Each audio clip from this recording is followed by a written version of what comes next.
clase número uno. Precisamente vamos a hablar de eso, de los estados de la materia. Vamos a hablar también sobre cuál es la diferencia entre cada estado y vamos a ver algo sobre los fluidos en el cuerpo humano y vamos a ver también algo sobre dimensiones y unidades. Esos es como los temas que vamos a trabajar en esta mañana. ¿Ok? Bueno, básicamente, cuando yo les hago la pregunta de cuántos estados de la materia hay, es importante tener en cuenta de que cuando se les hace esta pregunta, pues obviamente es una pregunta bien ambigua, ¿sí? Porque no sé si ustedes sabían que los estados de la materia pueden ser bastantes. Es decir, dependiendo de cómo nosotros definamos estado, un estado de la materia puede ser muy complejo de definir. Por ejemplo, si yo a ustedes les pregunto en qué, en qué estado está la piel, en qué estado está la piel. Díganme ustedes en qué estado está la piel. Entonces yo les pregunto a ustedes, ¿la piel está en qué estado? ¿Está en sólido, en líquido o en gas? Entonces ustedes me dirán, no, pues obviamente está en sólido.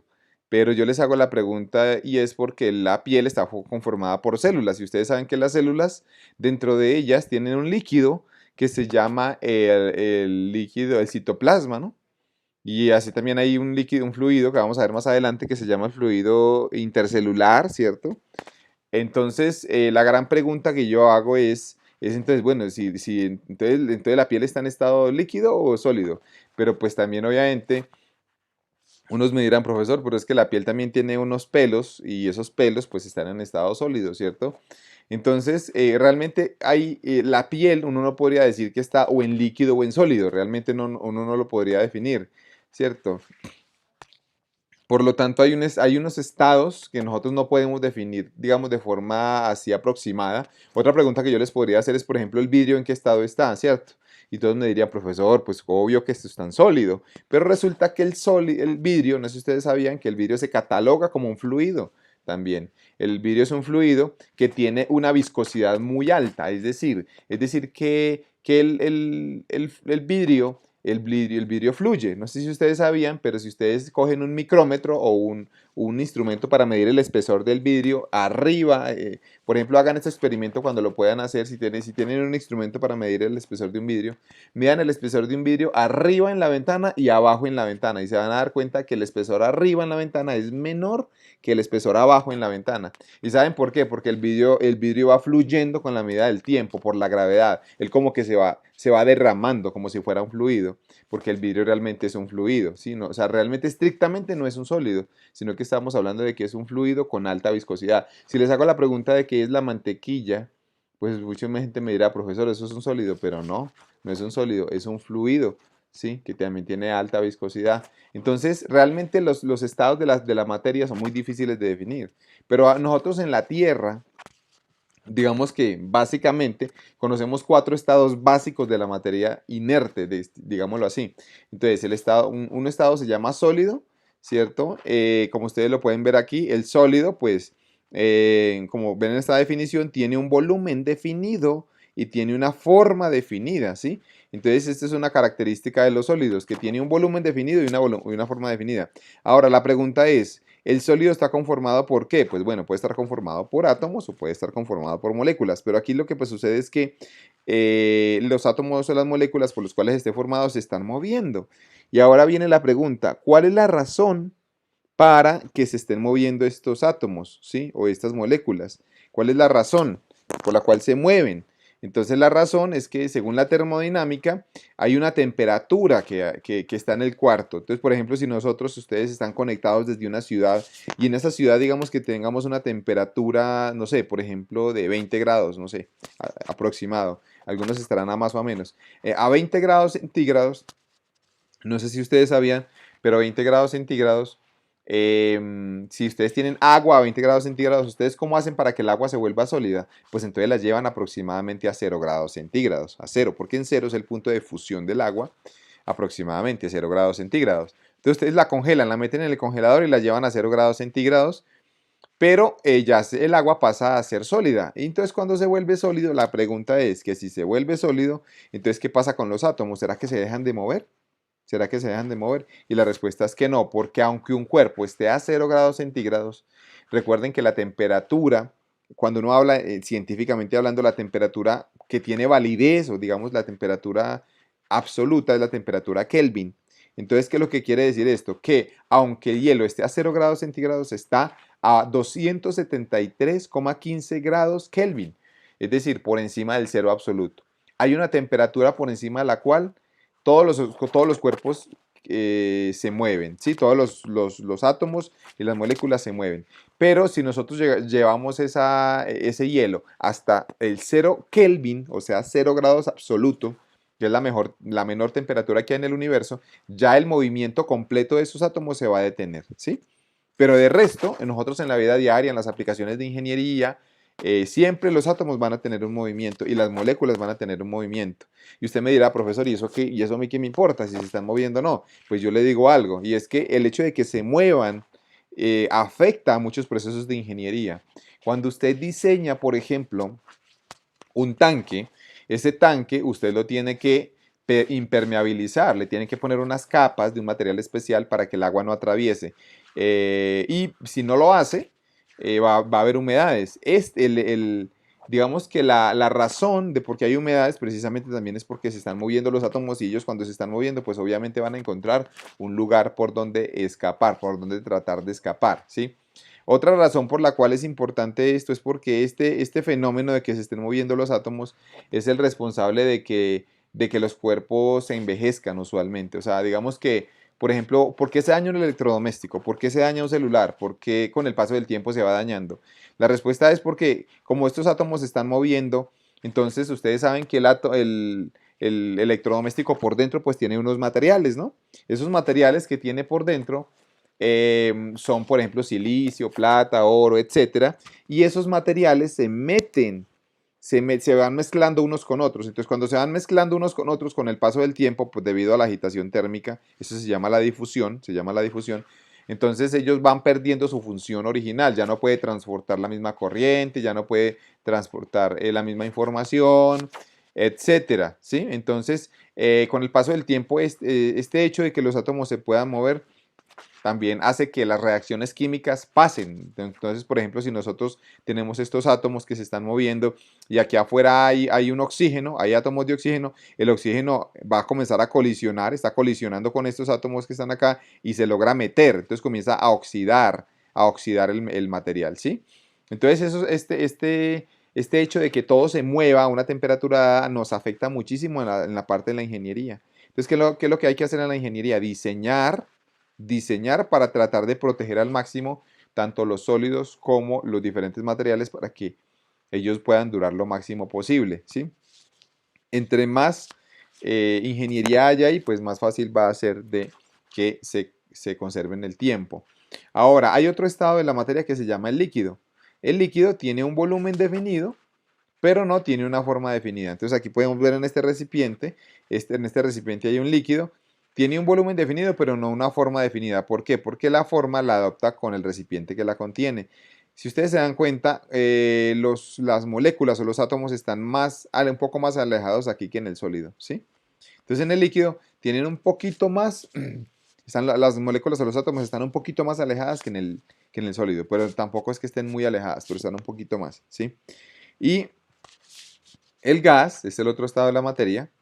Y ese gas no tiene ni forma ni volumen definido, ¿sí? Entonces ustedes pueden ver aquí que en este recipiente hay unas moléculas de gas. Las moléculas de gas están rebotando bastante, se mueven mucho más. La pregunta que les quiero hacer aquí es ¿por qué estas moléculas se mueven con más velocidad que las del líquido y que las del sólido? Sí, solamente que me pongan ahí, que me van poniendo en los comentarios. ¿Ustedes por qué creen que en el gas las moléculas se mueven más? Se mueven más rápido, se mueven con más libertad, ¿cierto? Sabiendo que todas están a la misma temperatura, porque este sólido, este líquido y este gas, todos están a la misma temperatura. Pero como ustedes se pueden dar cuenta, en el gas se mueven las moléculas con más velocidad. Ahora la pregunta es ¿por qué? ¿Por qué se mueven con más velocidad si todos están a la misma temperatura? Entonces es bien interesante, ¿sí? Bueno, la respuesta un poco a esta pregunta es porque están las fuerzas intermoleculares, ¿sí? ¿Qué pasa, muchachos? Resulta que cuando usted acerca una molécula a otra, por ejemplo, un átomo a otro, surgen unas fuerzas, ¿sí? Unas fuerzas que tratan de unir a las sustancias. Entonces, por ejemplo, en el agua, si yo a ustedes les hago la pregunta, ¿por qué en el agua, por qué el agua se mantiene junta? ¿Por qué el agua no se separa? Entonces, las moléculas, ¿por qué se juntan? Ellos tratan de formar unos enlaces que son unas fuerzas, se llaman las fuerzas de Van der Waals. Aquí les voy a mostrar aquí un poco cómo es que funciona esto. Igual, pues esto lo vamos a profundizar a lo largo del curso. Pero pasa lo siguiente, muchachos. Resulta que, por ejemplo, si ustedes tienen un átomo aquí, ¿cierto? Hagan de cuenta que ustedes tienen un átomo, aquí tienen otro átomo, ¿sí? Cuando los átomos están lejos entre ellos, pues no hay ningún problema. Digamos que cuando están muy apartados, ¿sí? Vamos aquí, digamos que están muy apartados acá. Aquí la fuerza vale cero entre ellos, ¿sí? Digamos que no hay fuerza entre ellos. Y uno dirá, bueno, pues ¿por qué? Porque están muy lejos entre sí, entonces digamos que no interactúan. Pero ¿qué sucede? Que cuando usted los acerca, cuando usted acerca un átomo de otro, un átomo a otro, resulta, muchachos, que según la mecánica cuántica, según la física de la mecánica cuántica, eh, los orbitales de este átomo se comienzan a traslapar con los orbitales de este átomo. Sí, comienza a haber una interacción entre los orbitales atómicos. Recuerden que los orbitales atómicos son s, p, d, f. Entonces, según la mecánica cuántica, los orbitales de este átomo comienzan a traslaparse con los de este. Y si se traslapan, comienzan a unirse, digamos, de determinada forma, se comienzan a traslapar y comienza a haber una fuerza. Esa fuerza la podríamos interpretar químicamente o físicamente como una fuerza de atracción, donde un átomo es positivo y otro es negativo. ¿Sí? Es como una especie de pegamento. ¿Sí? Esa fuerza, vamos a ver nosotros más adelante, que se llama fuerza de Van der Waals, ¿sí? Fuerzas de Van der Waals. Entonces, esas fuerzas de Van der Waals lo que hace es que tratan de que los átomos se atraigan entre sí, ¿sí? Entonces, o las moléculas. Pero eso se debe a un fenómeno de la física cuántica, de la mecánica cuántica. Entonces, estos átomos se van a tender a atraer con una fuerza y esa atracción se llama la interacción molecular o las fuerzas de Van der Waals, ¿sí? Estas fuerzas de Van der Waals son las que explican, vamos a ver más adelante, otros fenómenos. Entonces, aquí la respuesta es la siguiente. En el gas, entonces, ¿por qué se están moviendo tanto? ¿Por qué aquí se mueven tanto las moléculas? La respuesta es porque como están tan lejas unas de otras, están tan lejos unas de otras, que las fuerzas de Van der Waals se pueden despreciar, ¿sí? Se pueden despreciar, entonces no hay algo que las frene.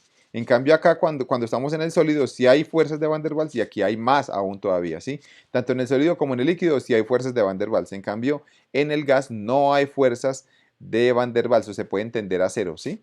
Entonces esa es la razón. Y aparte de esos tres estados, pues hay más estados. El más común es el plasma en la Tierra. El plasma es cuando un gas ya pierde sus electrones y queda ionizado. Entonces, por ejemplo, cuando está cayendo un rayo, cuando cae un rayo, que los electrones se separan de los núcleos, digamos que ya se forma ese cuarto estado que se llama el plasma, ¿sí? El plasma que se da allí, se da en algunos tubos de neón, y bueno, en el Sol, de hecho, la mayoría del universo, el, eh, el estado es el plasma, la mayoría, más del 99% del universo está en plasma, ¿sí? Que son las estrellas. Y nosotros que estamos en el planeta Tierra, los estados sólido, líquido y gas son estados como que raros más bien en el universo, ¿sí? Son escasos. Nosotros somos parte de la excepción del universo que estamos en esos otros estados, no en estado plasma, porque la mayoría del universo está en estado plasma. Muy bien, entonces aquí viene la pregunta y es, ¿qué es un fluido? Un fluido es un conjunto de moléculas que están aleatoriamente eh, organizadas y se mantienen juntas por fuerzas débiles de cohesión. De cohesión. Esas fuerzas de cohesión son las que ya dijimos que son las fuerzas de Van der Waals, ¿sí? Las fuerzas de cohesión. Y por fuerzas ejercidas por las paredes del recipiente, ¿sí? O sea que un líquido, ¿por qué no se derrama? Porque el recipiente también hace una fuerza sobre esas moléculas, ¿sí? Esa es la función de un recipiente, ejercer fuerza sobre las moléculas de un líquido para que éste no se derrame, ¿sí? Ejerce una fuerza, es como si ejerciera una fuerza normal, digámoslo así, en cada molécula o en cada punto del recipiente. Tanto líquidos como gases son fluidos, entonces aquí podemos ver, estos son los gases, ¿cierto? Que usualmente pues nosotros vemos que están en el cielo, son en este caso pues las nubes y también en el aire. Ustedes saben que el aire está compuesto por nitrógeno, por oxígeno, por dióxido de carbono y otros en menor cantidad. Cuando uno aspira, la pregunta que siempre uno le hace a la gente es, bueno, cuando uno aspira, ¿qué aspira? ¿Qué gas aspira? Entonces la mayoría de gas que nosotros aspiramos es nitrógeno. Es nitrógeno, no es oxígeno. Mucha gente dice, no, es que nosotros aspiramos oxígeno. No, nosotros aspiramos la mayoría es nitrógeno, porque el aire, el 78%, 79% es nitrógeno, ¿sí? Mientras que el oxígeno solamente es el 20%, ¿sí? O sea, aproximadamente. Entonces, como hay 4 veces más nitrógeno que oxígeno, pues nosotros aspiramos nitrógeno. Lo que pasa es que en nuestros pulmones, cuando se está haciendo el intercambio gaseoso entre los alveolos y la sangre, está diseñado químicamente nuestro pulmón para que el gas que pasa en la difusión, en ese intercambio de gases, sea el oxígeno. Entonces, aunque nosotros aspiramos la mayoría de nitrógeno, estamos diseñados de tal forma que nuestros alveolos capturen ese oxígeno y devuelvan el gas carbónico. Es decir, que prácticamente cuando nosotros aspiramos y expiramos, devolvemos la misma cantidad de nitrógeno. Es decir, si nosotros aspiramos 78% de nitrógeno, 79%, devolvemos lo mismo. El nitrógeno no cambia, lo que cambia es la concentración de oxígeno y la concentración de dióxido de carbono. Entonces, cuando nosotros aspiramos aire y lo devolvemos con menor concentración de oxígeno, pero con más concentración de dióxido de carbono, ¿sí? Entonces eso es como la diferencia, pero la cantidad de nitrógeno siempre es la misma. Y aquí nosotros podemos apreciar el agua, ¿cierto? Que ese es el líquido pues, más común en la Tierra. Es un líquido raro, es un líquido extraño.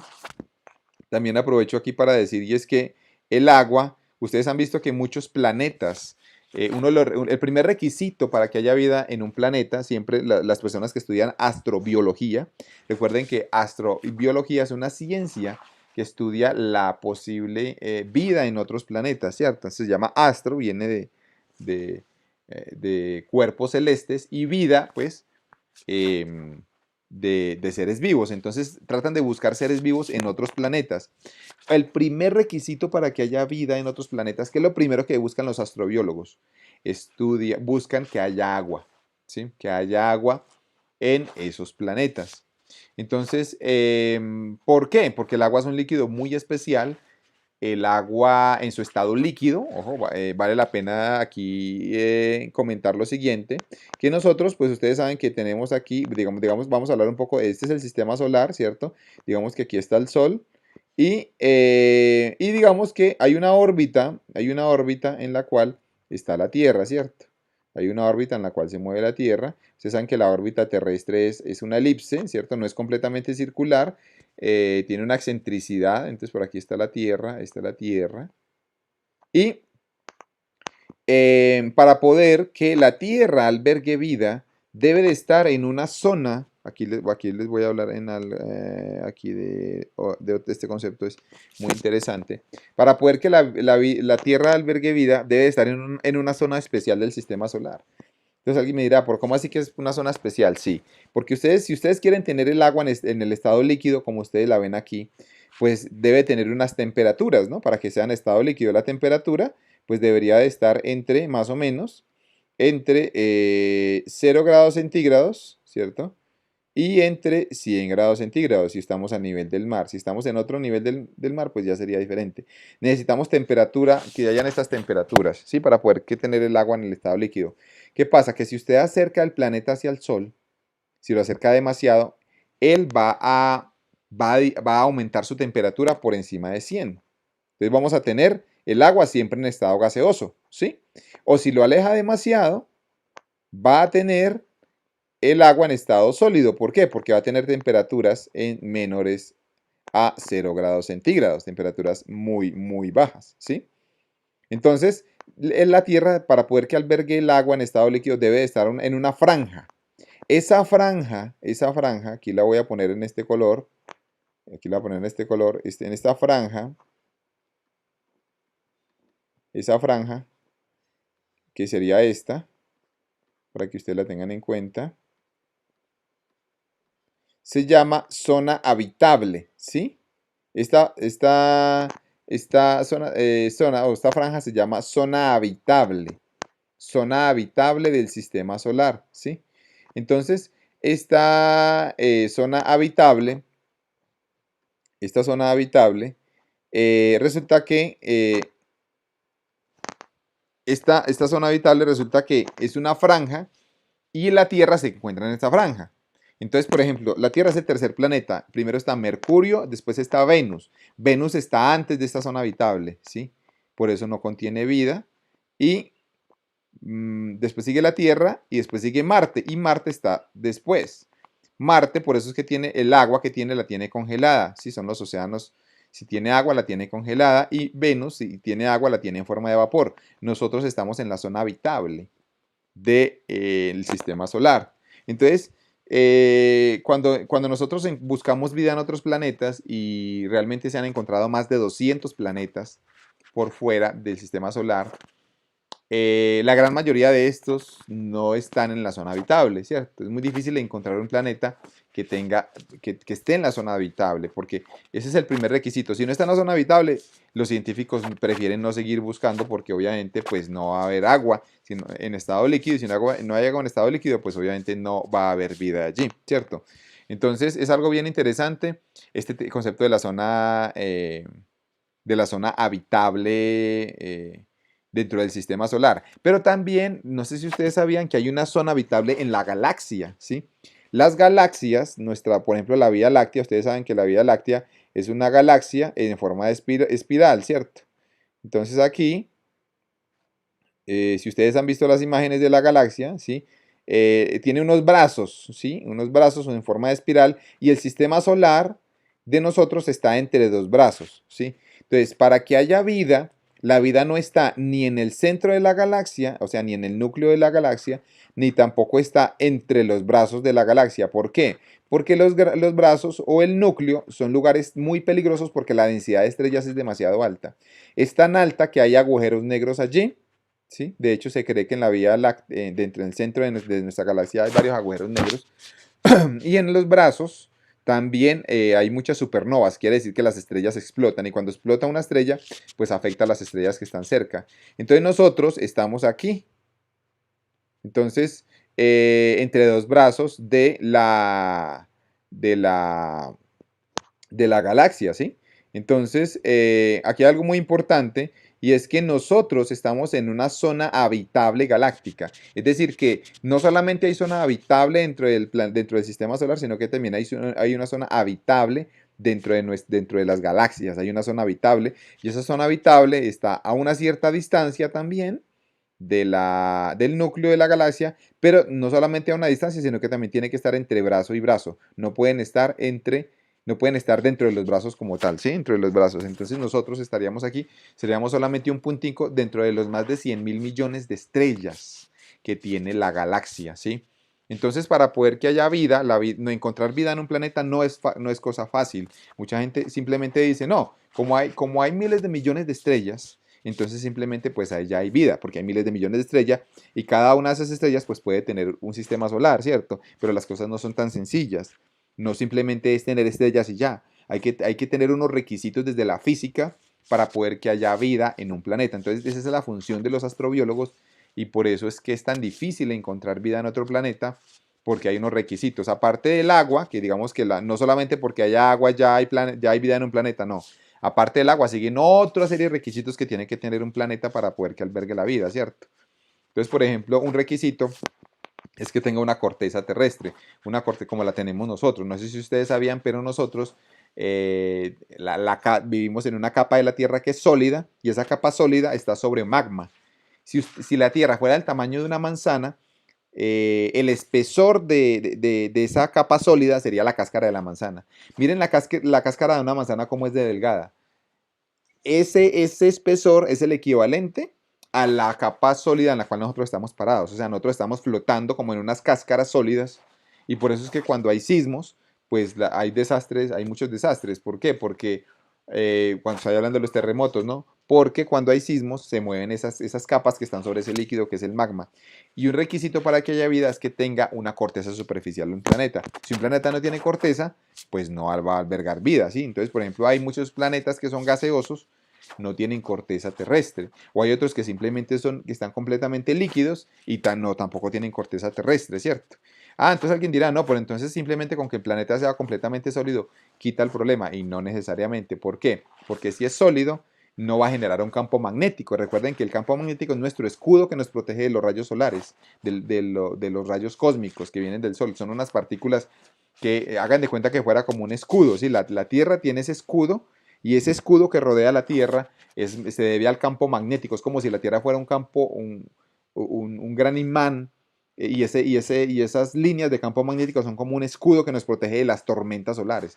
Ya se llama el viento solar, ¿sí? Nos protege de eso. Si ese escudo no estuviera, hagan de cuenta que no estuviera, inmediatamente la vida en la Tierra se acabaría porque entrarían los rayos cósmicos y arrasarían con todo, ¿sí?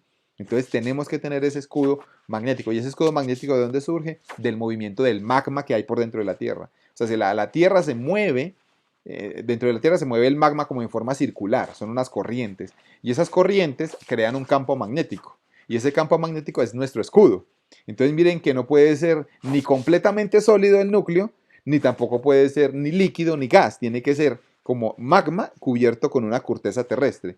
Si no cumple eso el planeta, pues no puede albergar la vida, ¿sí? Para poder que cree ese escudo magnético, por lo menos en una cantidad suficiente para que evite los rayos cósmicos. Y aparte de eso, hay muchos otros más requisitos. Por ejemplo, que tenga una atmósfera, ¿cierto? Una atmósfera que sea transparente, que permita entrar los rayos del sol, que sea respirable, como por ejemplo la atmósfera que nosotros tenemos, que tenga una combinación específica de gases. Por ejemplo, nosotros tenemos una atmósfera que tiene nitrógeno y oxígeno, como ya les acabé de decir.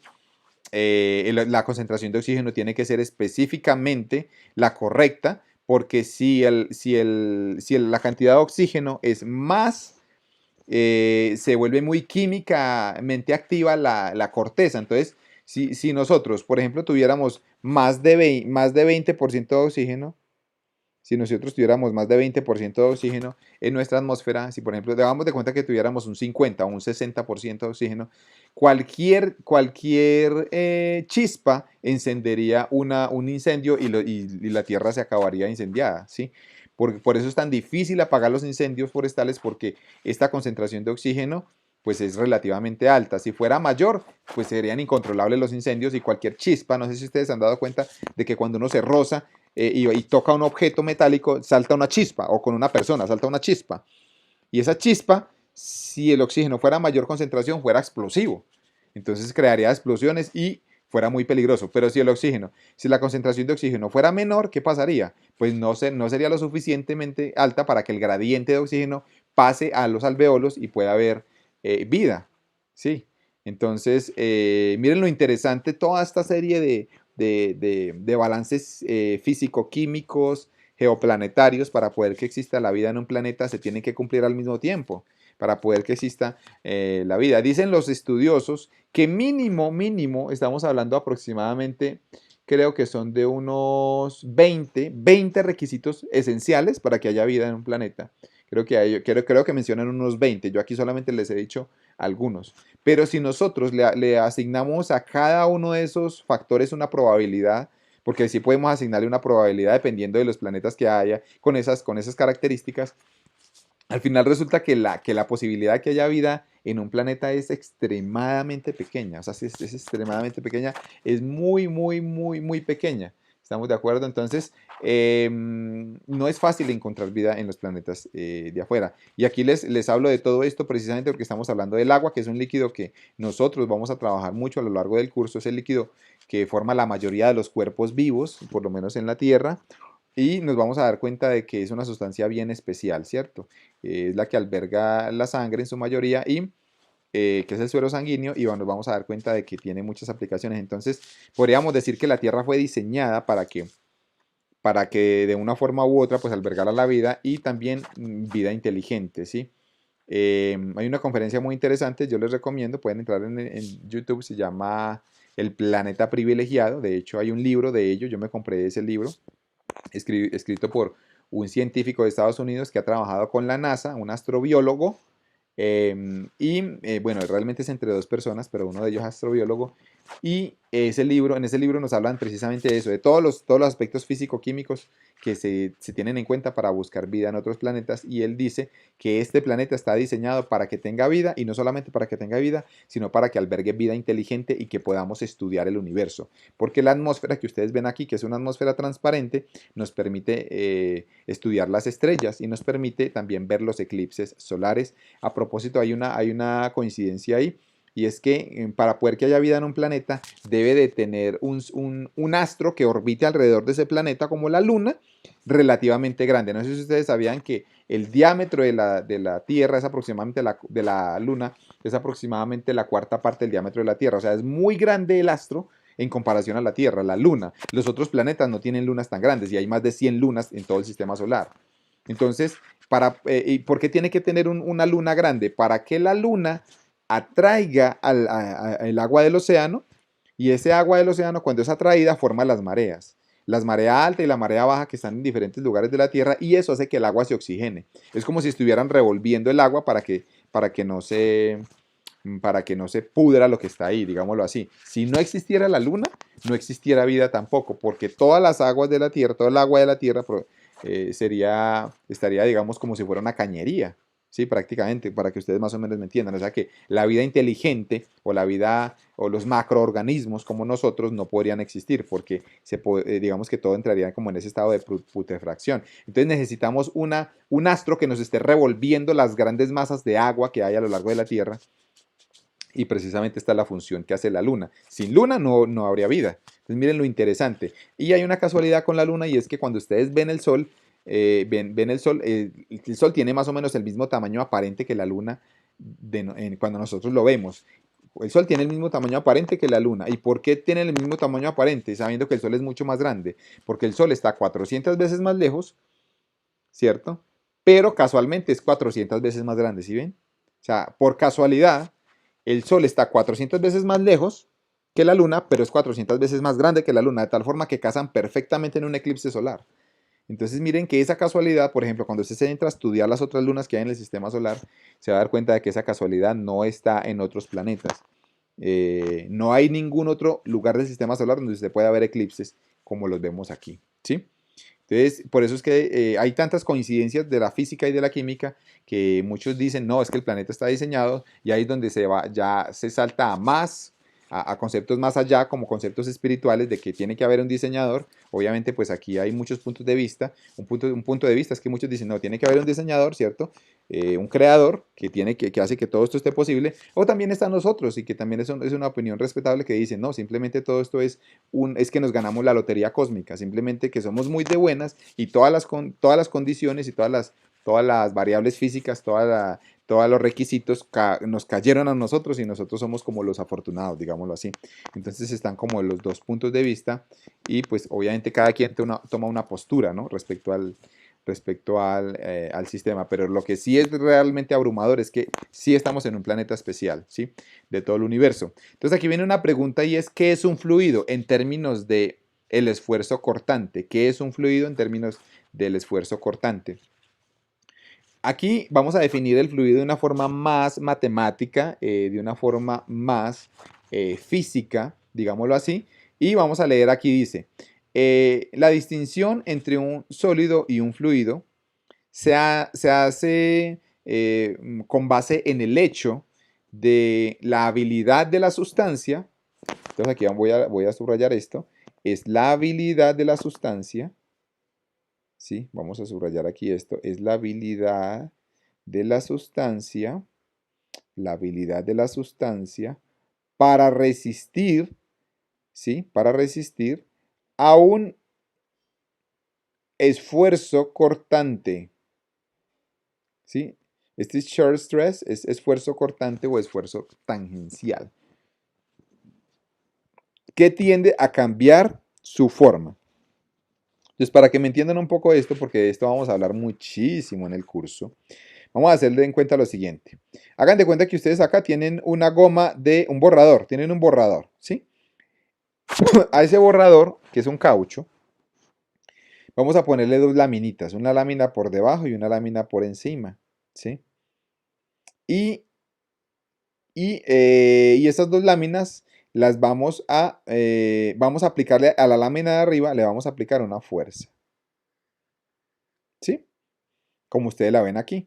Esta fuerza es una fuerza tangencial o una fuerza cortante, ¿sí? En inglés es shear. Ese shear stress es un esfuerzo cortante. ¿Qué significa un esfuerzo cortante? Es un esfuerzo donde la fuerza es paralela al área. Es un área. Entonces, cuando la fuerza es paralela al área, se llama esfuerzo cortante, ¿sí? Entonces, el esfuerzo cortante, que según la física se define como fuerza paralela sobre el área. Ese sería el esfuerzo cortante, fuerza paralela sobre área. ¿Y por qué paralela? Porque está digamos que en la misma línea de acción que el área. Se llama esfuerzo cortante. Hay otro esfuerzo que se llama esfuerzo normal, que el esfuerzo normal es cuando la fuerza es perpendicular al área. Pero aquí nos vamos a centrar en el esfuerzo cortante. Entonces, cuando usted aplica un esfuerzo cortante, este borrador o esta goma se tiende a deformar y a formar un ángulo, como ustedes lo pueden ver acá. Como lo pueden ver aquí, ese shear strain es la deformación, ¿sí? La llamamos en física deformación.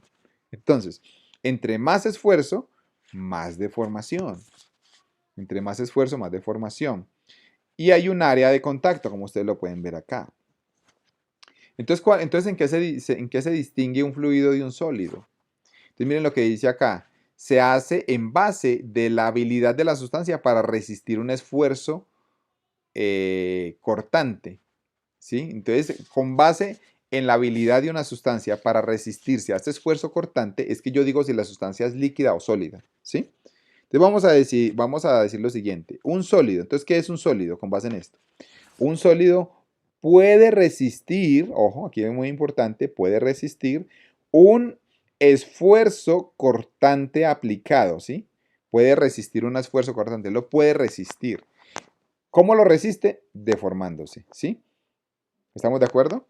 Entonces, es algo bien interesante que un sólido resiste al esfuerzo que se le aplica deformándose. Entonces, cuando usted pone el caucho acá, él le va a formar este ángulo, ¿sí? Se resiste y ya se queda deformado en ese ángulo.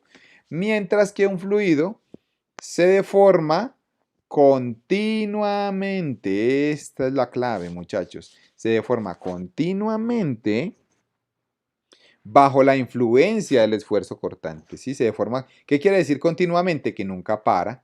Entonces, por ejemplo, si usted aquí en vez de tener este borrador usted lo pone ahí y él se deforma y ya queda formado en un ángulo fijo, ya, se queda ahí. En cambio, si usted aquí tuviera miel o un fluido, si usted le aplica este esfuerzo, usted se sigue deslizando, deslizando, deslizando, deslizando continuamente. Sigue indefinidamente. ¿Y por qué sigue indefinidamente? Pues porque las moléculas no tienen enlaces entre sí, no tienen un enlace fuerte, que es el enlace sólido.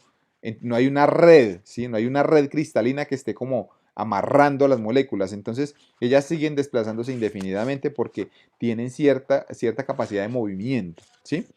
¿Y eso de qué depende? De la viscosidad. Entre más viscoso sea un sólido, pues obviamente va a desplazarse con menos facilidad. Y entre menos viscoso sea, o sea, entre más líquido sea, pues va a ser más facilidad para desplazarse. Entonces esa es la diferencia entre sólido y líquido en términos de la física.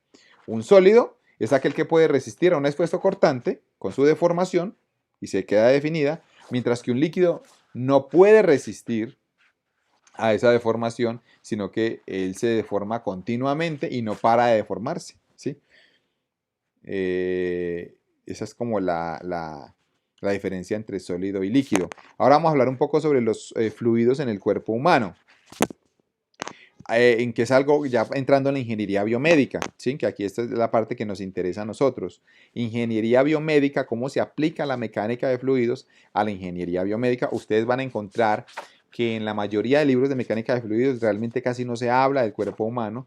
Entonces, lo que yo he hecho es que he tomado digamos que la teoría de la física de algunos libros de mecánica de fluidos, pero aquí voy a incluir mucha información que hay en sitios web que son interesantes sobre ingeniería biomédica y también en artículos científicos. También vamos a ver más adelante los artículos científicos que he incluido para que ustedes puedan entender un poco las aplicaciones desde el punto de vista de los métodos diagnósticos, de cómo se trabajan para ciertas patologías la mecánica de fluidos, pero sí, realmente es difícil encontrar bibliografía del asunto, o sea, toca que tomar como de muchas partes para poder lograr tener un conocimiento sistemático de esto, porque como tal, mecánica de fluidos del cuerpo humano no hay, o sea, la mecánica de fluidos es en general.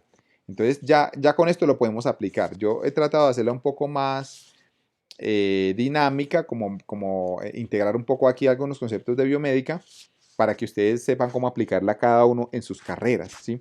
En sus profesiones. Entonces aquí podemos nosotros leer el agua total en nuestro cuerpo es alrededor del 65%, ¿sí? Eh, entonces aquí del 65% de el peso total del cuerpo, ¿sí? Entonces más o menos el 65% de nuestro cuerpo es agua, ¿sí? Para que lo tengamos en cuenta, más o menos el 65%. Mucha gente dice, no, es que el 80%, ¿cierto? No, el 80% no es, ni tampoco el 90%, es el 65% por forma aproximada. Pero esto depende también, porque en las mujeres es ligeramente inferior que en los hombres, el agua, ¿sí? Es ligeramente inferior. ¿Qué es lo que significa esto, muchachos? Por ejemplo, aquí hay un ejemplo. En los hombres, digamos que por ejemplo 65%, pero vuelvo y les digo, este porcentaje varía entre 60 y 67. Y ustedes me dirán, profesor, ¿y de qué varía? Pues de qué tan hidratado esté. Y recuerden que hay que estar hidratado, ¿no? Hay hidratación, hay deshidratación. Digamos que en un nivel normal, supongamos que es 65, supongamos, ¿no? 65% en los hombres y 60% en las mujeres, ¿sí? O sea, tenemos una diferencia de concentración de el agua, ¿cierto? En los cuerpos. Ahora, aquí vamos a mirar que dependiendo del órgano, hay órganos que necesitan más agua para funcionar, ¿sí? Y resulta que aquí nosotros podemos apreciar que en los pulmones nosotros tenemos un 85% de agua, ¿sí? Aproximadamente. Para poder que se dé el intercambio gaseoso, pues tiene que haber muchas sustancias como mucosidades y todo esto para poder que pase las sustancias gaseosas, ¿sí? Entonces por eso tenemos un alto porcentaje de agua en los pulmones y en los riñones, ¿cierto? También tenemos el 83% para poder que se dé la filtración, pues también tenemos allí un 83% en el cerebro. Algo muy importante es que nosotros tenemos que tener el cerebro bien hidratado para poder que funcione de la forma perfecta. Cuando no nos hidratamos bien, es decir, no tomamos la suficiente cantidad de agua diaria, este porcentaje baja y el cerebro comienza a funcionar de forma deficiente. ¿Sí? No hay concentración y etcétera. Los ojos tienen un 95%, ¿sí? Porque sabemos pues, que tenemos el humor acuoso, el humor vítreo, que son sustancias que permiten que la luz entre de forma refractada y se concentre en la retina. También tenemos el corazón con un 75% del agua. El corazón sí tiene 75 porque tiene fibras y todo esto del músculo cardíaco y los músculos, miren que si ustedes se dan cuenta, los porcentajes son de forma, son los mismos porque ambos tienen tejido muscular, alguno tiene el músculo estriado y el otro tiene el músculo cardíaco. Entonces, al ser tejidos con una naturaleza similar, pues tienen un porcentaje de agua también similar, ¿sí? Y la sangre contiene un 94% de agua. La mayoría de la sangre es agua. Vamos a ver nosotros que también obviamente hay unas células, ¿cierto? Y otras sustancias que disminuyen el porcentaje del 100% total posible.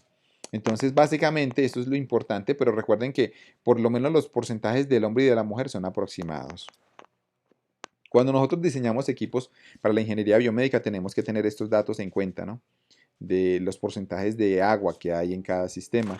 Aquí hay algo bien interesante y es lo siguiente. Vamos a mirar, ya vamos a centrarnos a nivel global, digamos allá a nivel global, en la sangre. Entonces supongamos que aquí tenemos otra vez al hombre y a la mujer. Entonces aquí tenemos que el hombre tiene un 60% de agua y las mujeres un 55%, ¿cierto? Alguien me dirá, profesor, pero es que en la diapositiva anterior dijo que era el 65% los hombres. Sí, hagamos de cuenta que este hombre está levemente deshidratado en comparación al anterior, sí, pero recordemos que igual están los rangos normales, porque el rango normal está entre 60 y 67, sí, como ya lo vimos acá, entre 60 y 67 es como el rango normal. Entonces este hombre tiene un 67% de agua y esta mujer tiene un 55%, tiene un 5% menos, sí. Ahora, estamos respecto a la masa, ¿no? O sea que, por ejemplo, si una persona pesa, por ejemplo, 60 kilos, un hombre, si un hombre pesa 60 kilos, el 60% de sus 60 es agua, o sea, 36 kilos son agua, ¿sí? ¿Estamos de acuerdo? Y el resto son 24 kilos serían lo sólido, ¿sí? Para que más o menos tengamos una idea. Ahora, entonces, si de este porcentaje del hombre, este 60% es fluido, son fluidos del cuerpo humano, ese 60% se divide en 2/3 de fluido intracelular y en 1/3 de fluido extracelular, ¿sí? Entonces aquí viene algo bien interesante y es que todo ese fluido, ¿dónde se concentra? La gran pregunta es, todo ese fluido que nosotros tenemos, ¿dónde se concentra? Entonces la respuesta es la siguiente. Las 2/3 partes de ese fluido se concentran dentro de la célula, por eso se llama intracelular, fluido intracelular, que sería este que ustedes ven aquí dentro de las células, ¿sí? Que sería el citoplasma, ¿cierto? Lo que está dentro de la célula, dentro de la membrana celular. Este fluido, no solamente el citoplasma, sino las sustancias que están allí también en estado líquido, forman la mayoría del líquido. O sea que la mayoría del fluido del cuerpo humano está dentro de nuestras células. Dentro de nuestras células. Por eso es que es tan crítico.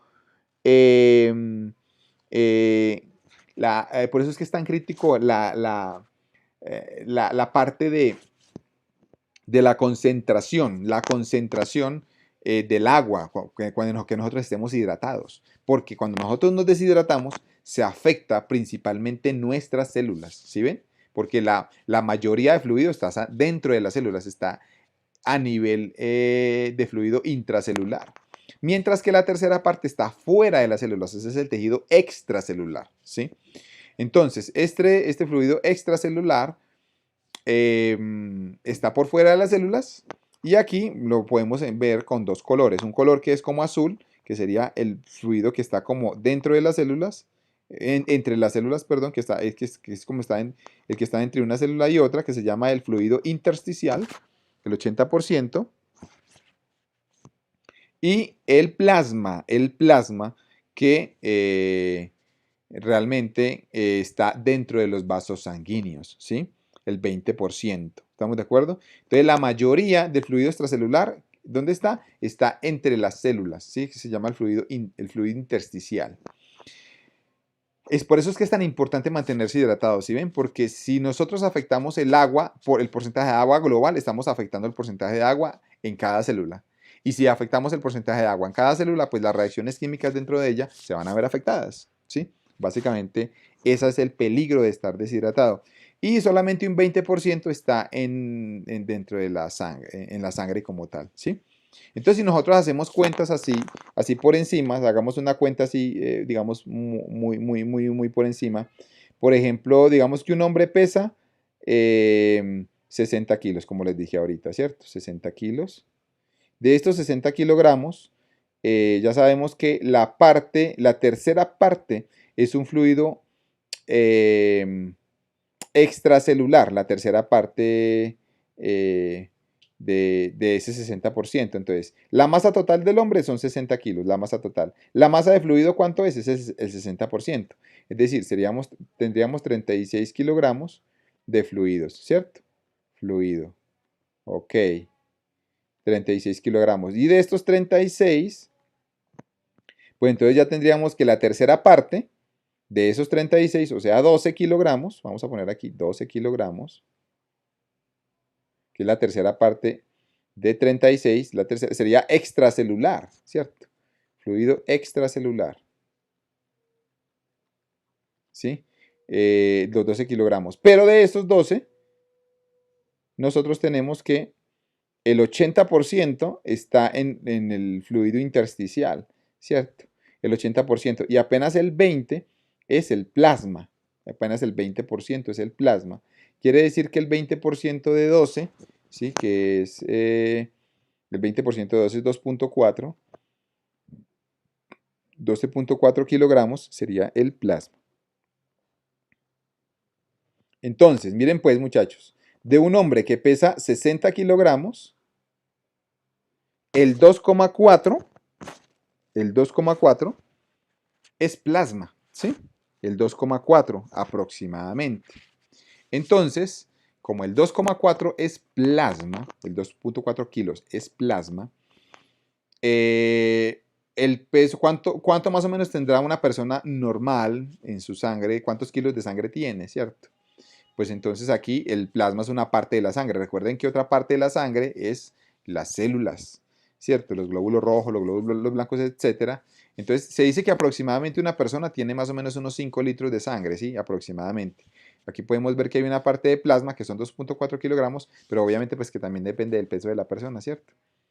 Entonces esa sería como una cuenta pues que yo les quería hacer para que ustedes vean que más o menos de allí salen las cifras. ¿Qué me interesa que les quede claro de esta diapositiva? Que les quede claro la parte de lo intracelular y lo extracelular, ¿sí? Que el líquido que está el fluido dentro de nosotros, el doble, el doble de ese fluido está dentro de las células con respecto al que está afuera, ¿sí? Esa es como la clave.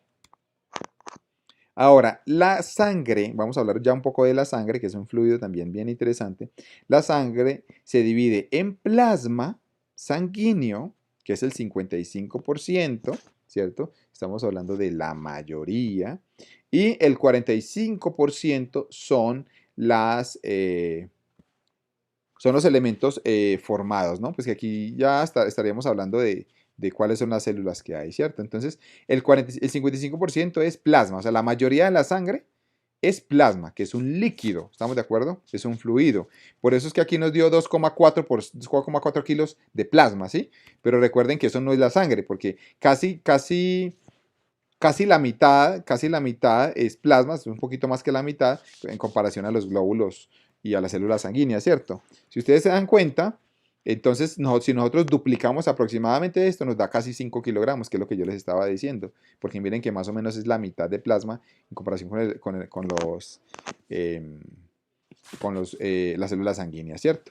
Este plasma, muchachos, está formado ¿por qué? Está formado por agua en un 91%.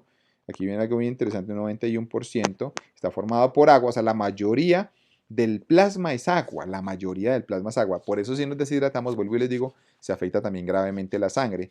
Están 8% las proteínas y otras sustancias son el 1%, ¿sí?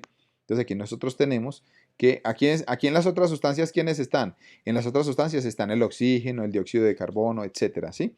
Las proteínas el 8%, que si nosotros sabemos, hay unas moléculas que transportan el oxígeno. ¿Cómo se llaman las moléculas que transportan el oxígeno y el dióxido de carbono? Si ustedes lo recuerdan, esas moléculas que transportan el oxígeno y el dióxido de carbono, pues ahí están toda la parte de las proteínas que transportan esos elementos, ¿cierto?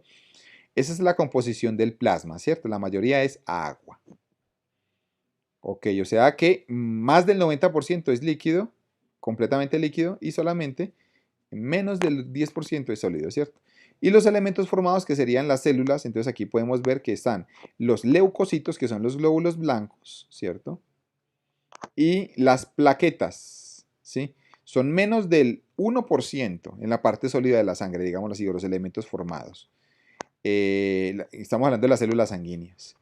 Y el 99%, muchachos, son glóbulos, ¿qué? Rojos, son eritrocitos, los que llamamos eritrocitos, o glóbulos rojos o hematíes, ¿sí?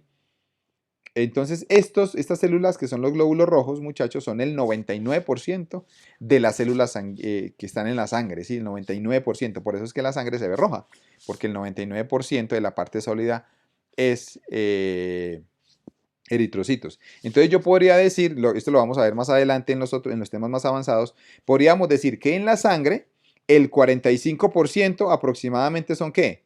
Eritrocitos. ¿Estamos de acuerdo? O sea, podríamos decir así a grandes rasgos, pues ignorando un poco estas otras, que más o menos, aquí ya me escribieron algunos, hemoglobina, exacto. La hemoglobina precisamente es una sustancia que transporta los gases, ¿cierto? Entonces aquí, de la sangre completa, nosotros podríamos decir que el 45% son glóbulos rojos. ¿Por qué? Porque miren que de este 45%, el 99% son glóbulos rojos. Entonces así nosotros podríamos aterrizar rápidamente el porcentaje de glóbulos rojos que hay. ¿Cuántos glóbulos blancos hay? El porcentaje es muy, muy, muy bajo. Es menos del 0,5%, ¿cierto? Entonces podríamos decir así a grandes rasgos que el 45% de la sangre son glóbulos rojos y el 55% es plasma, ¿sí? Pero ya obviamente ahí estamos como que metiendo las otras células sanguíneas como las plaquetas y los leucocitos dentro de ese porcentaje. Esto nos va a servir mucho para cuando estemos haciendo los cálculos de viscosidad de la sangre y todo eso, tener en cuenta este porcentaje. Esto es en una persona normal, ya vamos a ver que hay niveles anormales de concentración de glóbulos rojos, ¿sí? Esto es en una persona normal. Muy bien, ahora vamos para las dimensiones y unidades, ¿sí? Ya vamos en la última parte de esta clase. Les voy a hablar un poco de las dimensiones y unidades, hacemos un ejercicio y eso sería todo por hoy, ¿sí? Entonces, por lo menos en esta parte en la que yo hablo del tema. Dimensiones y unidades. Entonces dice, para nosotros poder entender los fluidos, pues necesitamos entender que los fluidos se entienden es con ecuaciones físicas o con cantidades físicas, ¿sí? ¿Estamos de acuerdo? Cuando nosotros hablamos de fluidos, hablamos de volumen, hablamos de masa del fluido, hablamos de viscosidad del fluido, hablamos de un caudal del fluido, de tensión superficial, ¿cierto? Etcétera. Entonces, esos son cantidades físicas. Y una cantidad física se puede caracterizar por dimensiones, ¿sí? Por dimensiones. ¿Estamos de acuerdo? Entonces las dimensiones, ¿cuáles son, muchachos? Las dimensiones son las masa, longitud, tiempo y temperatura. Estas son las dimensiones básicas que nosotros tenemos en todo, muchachos, ¿sí? Entonces tenemos masa, longitud, tiempo y temperatura. ¿Estamos de acuerdo? Esas son las dimensiones fundamentales, ¿sí? Fundamentales. Y hay unas dimensiones que se llaman las derivadas. ¿Cuáles son las derivadas? Bueno, entonces para hablarles un poquito aquí de las fundamentales. Entonces, ¿qué son las fundamentales? Las que, como su nombre lo dice, no dependen de otras, ¿cierto? Entonces, por ejemplo, la masa. La masa es una unidad fundamental que no depende de más, ¿cierto? La masa simplemente es la cantidad de materia que tiene un cuerpo, ¿cierto? La longitud, ¿qué es? La longitud simplemente es el espacio que ocupa un cuerpo. En el caso del volumen, recordemos que el volumen, digamos que esto es un volumen, esto es un volumen. El volumen, muchachos, ¿cuál es la dimensión del volumen? El volumen se da en metros cúbicos, ¿cierto? Por lo tanto, la dimensión del volumen es metros cúbicos, o sea que es una longitud elevado al cubo. Esta L significa una longitud. Esta es la dimensión del volumen. ¿Cuál es la dimensión de la velocidad? ¿Sí? La dimensión de la velocidad. La velocidad se da en ¿qué? En metros por segundo, ¿cierto? En metros sobre segundo. Pero los metros es una longitud. Y el segundo es un tiempo. Entonces, longitud sobre tiempo es la velocidad, ¿cierto? Longitud sobre tiempo, velocidad. Entonces, por ejemplo, ¿cuáles son las de la aceleración? ¿Sí? Las unidades de la aceleración, las dimensiones de la aceleración. Es metro sobre segundo cuadrado, ¿cierto? O sea que sería metro, que es longitud, sobre segundo cuadrado, que es tiempo al cuadrado. Estos son las dimensiones fundamentales. Toda unidad física se puede expresar en términos de sus dimensiones fundamentales, ¿sí? Entonces las fundamentales son la masa, la longitud, el tiempo y la temperatura, muchachos. Esas son las dimensiones fundamentales, ¿sí? Hay unas dimensiones derivadas que se expresan en términos de las dimensiones primarias, como cuáles, como el volumen, como la energía, ¿sí? Aquí voy a escribir la de la energía. La energía.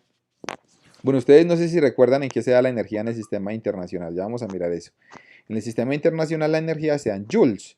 Y un joules estamos solamente repasando conceptos básicos, o sea, es kilogramo por metro cuadrado sobre segundo cuadrado, eso es un joules, ¿sí? Eso es un joules o julio, ¿sí estamos de acuerdo? Entonces, ¿cuáles serían las dimensiones primarias de esta unidad? Sería kilogramos es masa, metros cuadrados sería longitud al cuadrado y segundo al cuadrado sería tiempo al cuadrado, ¿sí? Esas serían las dimensiones. Toda unidad, toda dimensión derivada se puede expresar en términos de las dimensiones primarias, ¿sí? Esos son dimensiones, ¿sí? Ahora, muchachos, viene lo siguiente. Las magnitudes asignadas a las dimensiones son llamadas unidades. Entonces aquí viene algo muy importante, muchachos. Lo general son las unidades, son las dimensiones. Esto sería lo fundamental, ¿sí?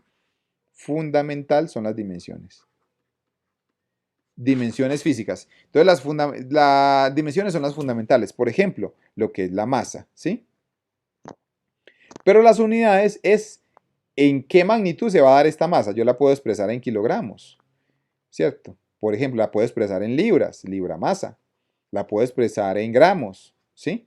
Entonces miren muchachos que aunque hay varias unidades, quiero que se aprendan esto de memoria, aunque hay varias unidades, porque mire que unidades usted puede tener muchas, kilogramo, libra masa, gramo, las dimensiones solo hay una.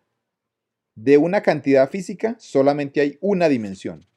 Entonces, por ejemplo, la cantidad física de la masa solamente tiene una dimensión, ¿sí? Es la masa. Mientras que esa dimensión puede tener muchas unidades. O sea, se puede expresar en muchos sistemas de unidades. ¿Estamos de acuerdo? Entonces, una unidad ¿para qué sirve? Para expresar una dimensión. ¿Sí? ¿Estamos de acuerdo? Una unidad ¿para qué sirve? Para expresar una dimensión en diferentes formas. ¿Sí? Pero la dimensión es lo fundamental, para que lo tengan en cuenta aquí. Ok, entonces precisamente ya vamos a pasar a sistemas de unidades. Entonces pasamos a sistemas de unidades. Y aquí en este momento les voy a pedir el favor de que cada uno de ustedes pongan su nombre en los comentarios. Entonces, vamos a hablar un poco de los sistemas de unidades. Los sistemas de unidades básicamente son tres, ¿sí? Son tres.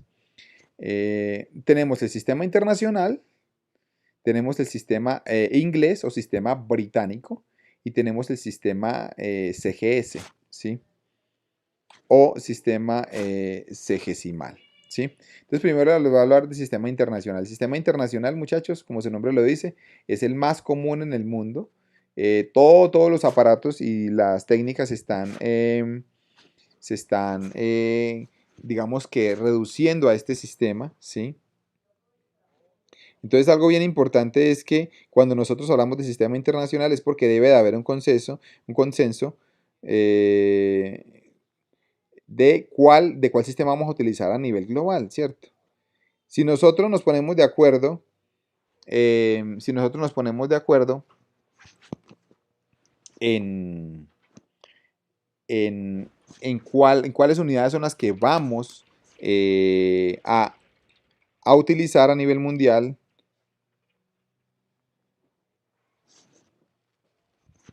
si nosotros nos ponemos de acuerdo en cuáles unidades vamos a tomar en cuenta a nivel mundial, pues digamos que en este momento hay un consenso y es que vamos a utilizar el metro, el kilogramo y el segundo, ¿sí? Este sistema antes se llamaba también el sistema MKS, pero ya se llama sistema internacional, metro, kilogramo, segundo, ¿sí? Se espera que todas las variables se den al final en estos sistemas, ¿sí?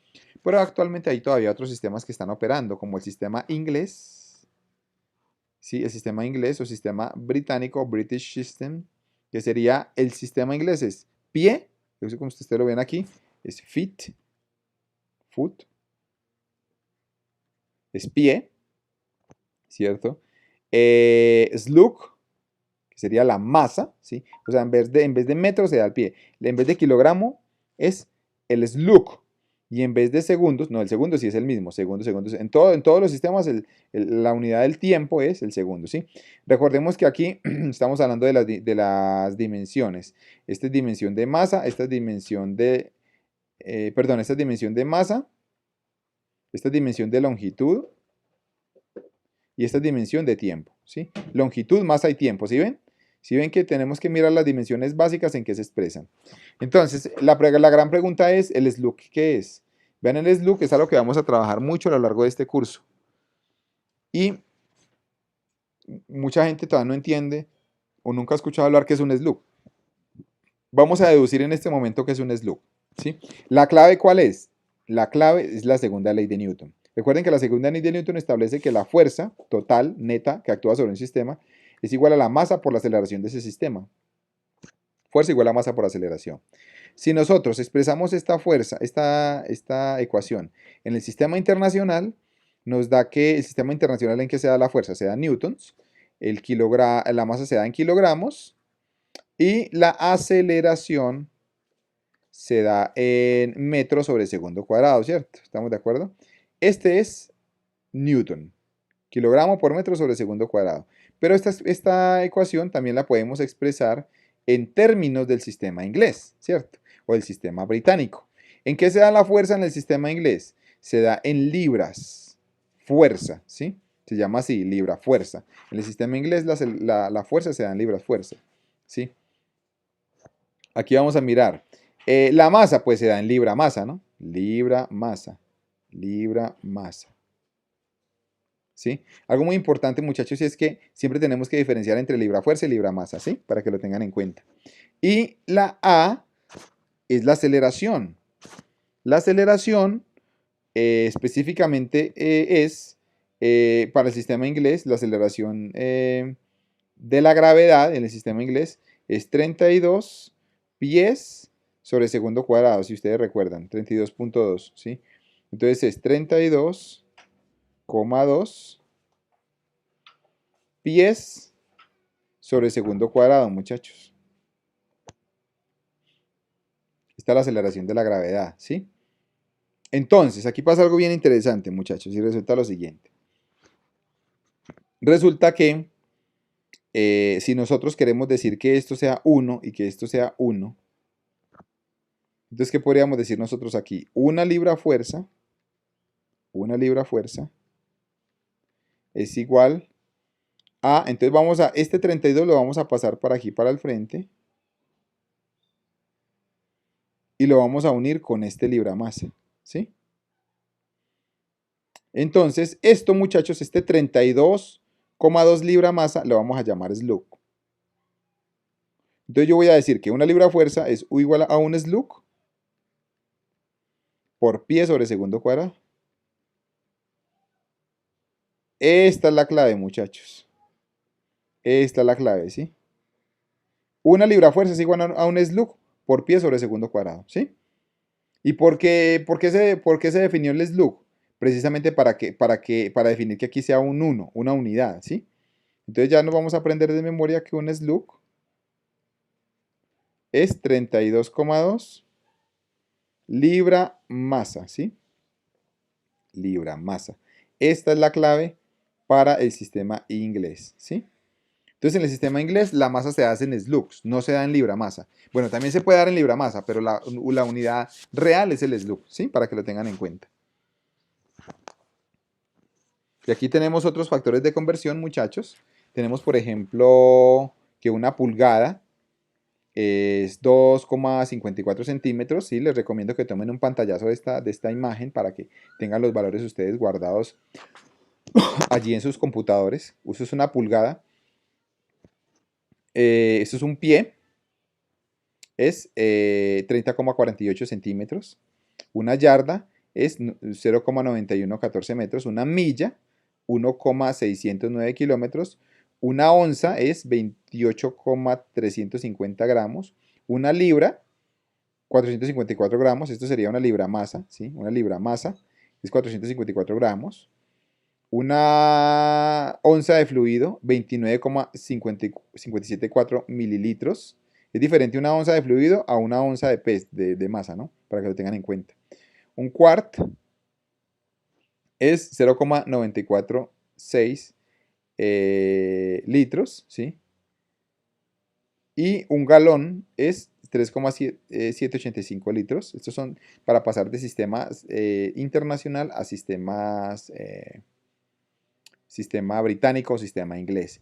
Estas unidades se manejan todavía mucho en Estados Unidos y en Inglaterra, ¿sí? Se manejan muchísimo estas unidades, entonces sí es importante tenerlas en cuenta. ¿De dónde surgieron? Pues en el pasado, por ejemplo, a un rey se le ocurrió que todas las distancias se tenían que medir en múltiplos de su pie. Entonces por eso de ahí salió un pie. Eso fue un rey de Inglaterra, un rey de Francia, perdón, el que dijo que todas las distancias se tenían que medir con su pie. Entonces de ahí salió el pie. Pero no solamente salió el pie, sino también que salió la pulgada, salió el codo. Por ejemplo, el codo es una unidad antigua, ¿no? Que se utilizó mucho en Egipto, en Babilonia, en el pueblo sumerio, ¿sí? Por ejemplo, en la Biblia se habla del codo, mucho del codo. En esos libros, los libros que vienen de mucha antigüedad, se hablan de muchas de las unidades del codo y unidades pues que ya no utilizamos en ese momento. A ver, un codo aproximadamente son 45 centímetros, un codo egipcio, ¿no? Porque también hay codo asirio y etcétera. Bueno, un pie tiene 12 pulgadas. Algo muy importante es que si usted puede hacer este ejercicio, mida cuántas pulgadas tiene su pie. Una pulgada, si ustedes tienen su dedo, muchachos, aquí está, digamos, el dedito de ustedes. Ustedes tienen su dedo, el dedo pulgar, ¿cierto? La distancia que hay, lo que mide su dedo pulgar, muchachos, aquí, eh, lo que mide su dedo pulgar, esta distancia que hay de acá a acá, desde la punta de su dedo hasta el huesito, hasta donde hay la primera división de hueso, esto sería la pulgada, ¿sí? Y una pulgada, si ustedes hagan este ejercicio, ¿cuántas pulgadas caben en su pie? ¿Sí? Y pues según esta conversión dicen que aproximadamente aproximadamente debe caer 12 veces, ¿sí? Entonces esto es algo bien interesante que es bueno que ustedes lo tengan en cuenta de cuánto cabe una pulgada en su pie. Supuestamente son 12 veces, ¿no? Lo que tiene que caber de forma aproximada, ¿sí? 12 veces. Entonces, ese es un dato pues que les doy también ahí. Un kilogramo fuerza son 2,2 libra fuerza. Un kilogramo es 2,2 libras masa, ¿sí? Un kilogramo fuerza es 9,81 newtons, un litro son 1000 centímetros cúbicos o 1000 mililitros y un slug es 32,2 libra masa. Ya con estos factores de conversión, que yo les recomiendo que los tengan siempre a mano, pueden resolver cualquier ejercicio. Entonces, para finalizar, voy a resolver este ejemplo. Dice, ejemplo 1, la densidad del plasma sanguíneo, ¿sí? El plasma sanguíneo, si recuerdan el plasma sanguíneo, que es el que es un 55%, ¿no? 55% de la sangre es plasma, ¿cierto? Es aproximadamente 1025. Esa es la densidad. 1025 kilogramos por metro cúbico. Hallar este valor en libra masa sobre pie cúbico y en slug sobre pulgada cúbica, ¿sí? Entonces aquí vamos a resolver la A. 1025 kilogramos sobre metro cúbico.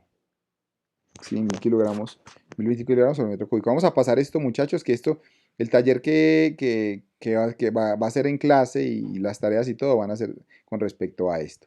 Entonces, a ver, vamos a pasar este kilogramo a libra masa. Entonces, ¿qué hacemos, muchachos? La clave es la siguiente. Usted pone abajo kilogramos y pone arriba la unidad que quiere, en este caso la libra masa. ¿Sí? ¿Para qué lo pone así? Para que se cancele este con este. ¿Estamos de acuerdo? Es para que se cancele. Entonces aquí, ¿usted qué anota? ¿Qué anota? Pues anota lo que yo le acabo de decir, que un kilogramo son 2,2 libra masa, ¿cierto? Un kilogramo, aquí abajo, un kilogramo es 2,2 libra masa, ¿sí? Y allá se me canceló.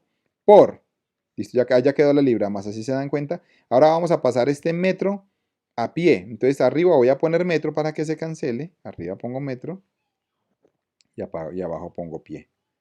Entonces, si ustedes se dan cuenta, muchachos, metro y pie, ¿cierto? Bueno, ¿cómo podríamos nosotros aquí poner el metro y el pie?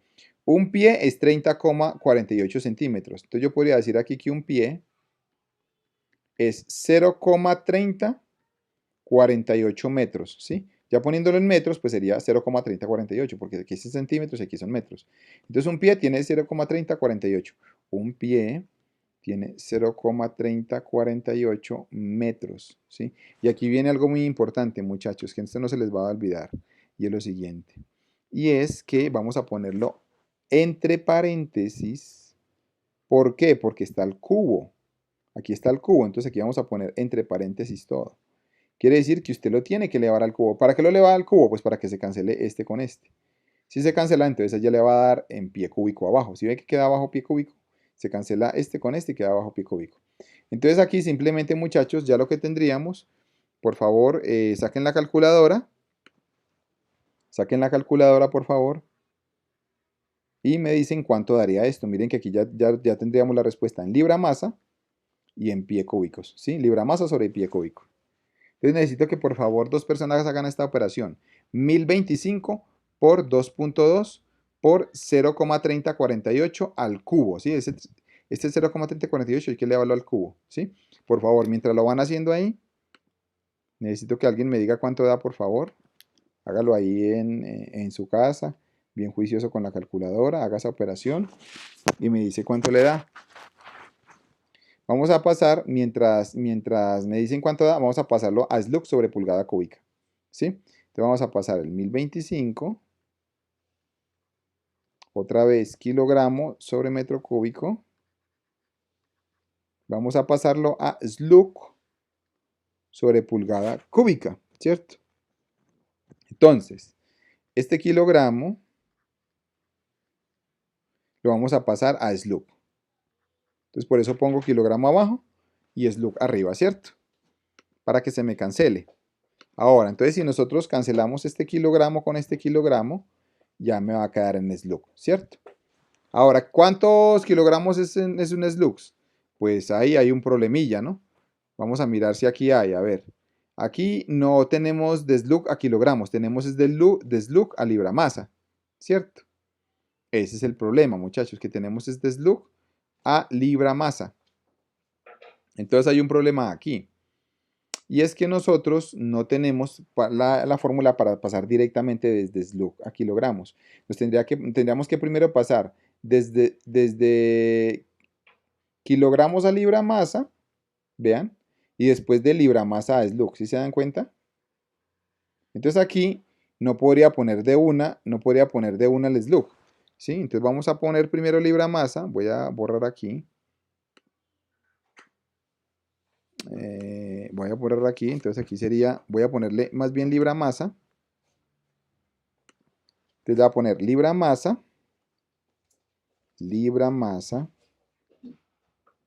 y voy a hacer esto otra vez por libra masa, y pongo aquí SLUG, ¿sí? SLUG. Entonces ahora sí puedo cancelar la libra masa con la libra masa y me va a quedar en SLUG. Entonces, a ver, anotemos aquí los valores. Primero que tenemos que un kilogramo es 2.2 libra masa. Un kilogramo es 2,2 libra masa, ¿cierto? Y también tenemos que aquí un SLUG es 32,2 libra masa. Un SLUG es 32,2 libra masa. Si se dan cuenta, un SLUG es 32,2 libra masa. Un SLUG es 32,2 libra masa. Entonces, si ustedes se dan cuenta, muchachos, aquí acabamos de cancelar libra masa también con libra masa. Y me va a quedar en SLUG, ¿cierto? Ya tengo el SLUG. Ahora me falta la pulgada. La pulgada. Este metro hay que pasar la pulgada. Entonces, vamos de una vez a la tablita. La pulgada está en centímetros. De una vez pasemos a metros. ¿Cómo la pasaríamos a metros? Yo podría decir que una pulgada es, en metros, ¿cómo sería? Si usted pasa esto a metros, sería 0,0254 metros. ¿Estamos de acuerdo? Porque son correr dos comas hacia allá. 0,0254 metros, ¿sí? Esa sería una pulgada. Entonces aquí vamos a hacer otra vez la operación. Sería entonces sería, vamos a anotar acá, el SLUG, vamos a anotar aquí el metro, arriba lo anoto arriba para que se cancele, y abajo va la pulgada. Entonces sería, una pulgada es 0,0254. metros, ¿sí? ¿Y qué tenemos que hacer? Si ustedes se acuerdan, tenemos que elevarlo al cubo, ¿cierto? Entonces vamos a elevarlo aquí al cubo. Al cubo. ¿Por qué? Pues porque aquí está el cubo, ¿cierto? Al cubo y al cubo. Listo, perfecto. Si ustedes se dan cuenta, ahí ya tenemos lo que nos pedían. Miren que nos pedían que lo pasáramos a SLUC sobre pulgada cúbica, ¿sí? Porque este metro se canceló ya con este metro. Entonces vamos a hacer esta operación 1025 por 2.2 por 0,0254 al cubo dividido 32.2, ¿sí? Aquí ya tenemos el resultado para la A. 63,85. Esta A da 63,85. Voy a anotar aquí el resultado, ¿sí? Para que ustedes comprueben ahí en sus casas. Da 63,85. 63,85 libra masa sobre pie cúbico. Sobre pie cúbico, ¿sí? Este sería, listo. Ya tenemos esta, muchachos. Perfecto. Ahora vamos a esta otra, ¿sí? Vamos a esta otra. Entonces, por favor, van a hacer esta operación, van a hacer esta segunda operación y me van a decir cuánto da. 1025 por 2.2 por 1 por 0,0254 elevado al cubo, ¿cierto? Y dividido 32.2, ¿sí? Necesito, por favor, que hagan esta operación para anotar el resultado, ¿sí? Entonces esto da 1,14 por 10 a la menos 3, ¿sí? 1,14, lo voy a aproximar a 1,15, ¿sí? 1,15 por 10 a la menos 3, por 10 a la menos 3, ¿cierto? SLUC sobre pulgada cúbica, SLUC sobre pulgada cúbica.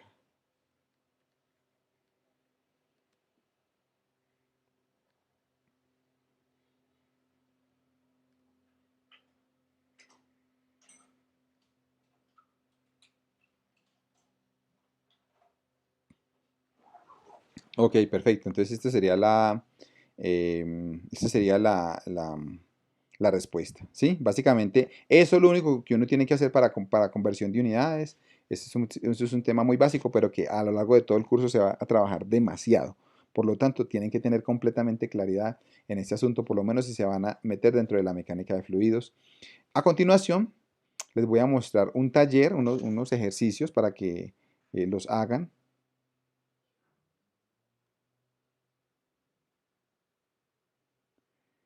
Entonces, este sería el primero.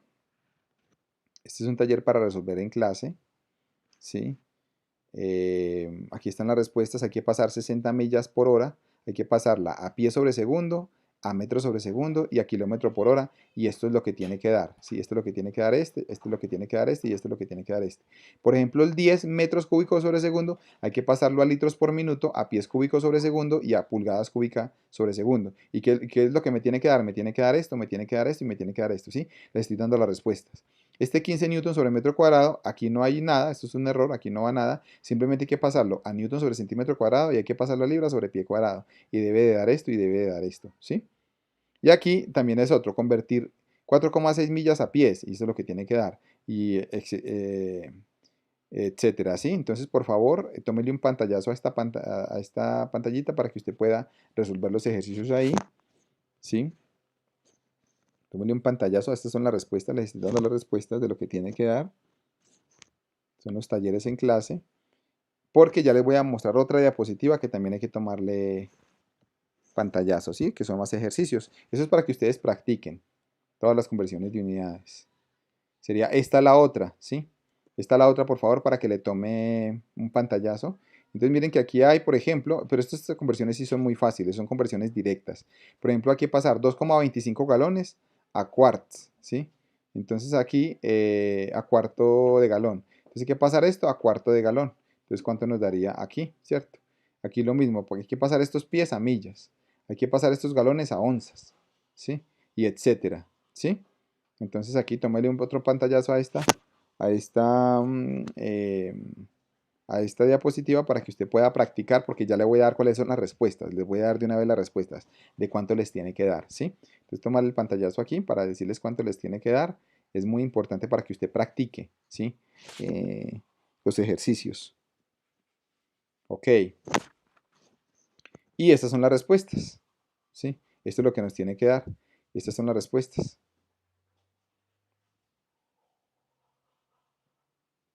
Esas son las respuestas que nos tiene que dar, ¿sí?